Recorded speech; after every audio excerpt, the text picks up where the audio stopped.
मी अभिवादन करतो।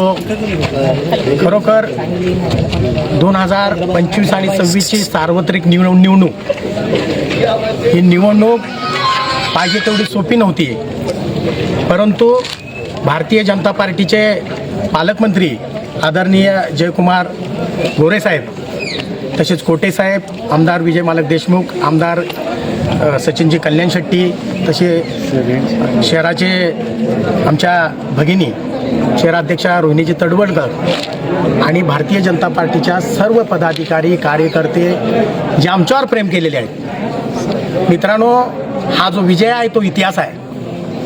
हा इतिहास जर घडवला असेल तर कार्यकर्त्यांनी इतिहास घडवलेला आहे। या कार्यकर्त्यांनी मत टाकल्यामुळेच आम्ही आज नगरसेवक म्हणून या ठिकाणी उभे आहोत।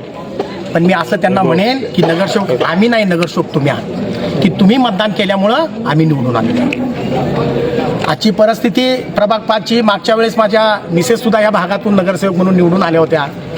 त्या 2184 मतांनी निवडून आल्या होत्या, परंतु आता 2184 नाही तर मला 4831 मताधिक्य देऊन या प्रभागाच्या सुज्ञान सर्व कार्यकर्त्यांनी, मतदारांनी जो माझ्यावर विश्वास टाकला आहे, जो भारतीय जनता पार्टीच्या सर्व पदाधिकाऱ्यांनी विश्वास टाकला आहे, माझ्या भगिनी मंदाकिनी ताईंनी टाकलेला आहे, माझ्या दुसऱ्या ताई भवरताई आणि माझे आदरणीय बंधू बिजू अण्णा प्रधाने, या सर्वांनी मला एखाद्या लहान भावासारखं प्रेम करून एवढ्या उच्च मतानं निवडून देण्यासाठी ह्या सर्व लोकांचं, त्यांचे दुसरे बंधू सतीश असतील किंवा आमचे डांगे मामा असतील किंवा हे सगळ्या म्हणजे बाळ्यातल्या लोकांनी अतिशय प्रामाणिकपणे रक्ताचं पाणी आणि पाण्याचं रक्त करून खरोखरच आमचा झेंडा फडकवण्यासाठी त्यांनी प्रयत्न केलेला आहे। त्या सर्व मतदारांचं, सर्व कार्यकर्त्यांचं, सर्व पक्षाच्या सर्व लोकांचं मी मनापासून मी माझ्या समाजाच्या वतीनं आभार मानतो। आणि हा विजय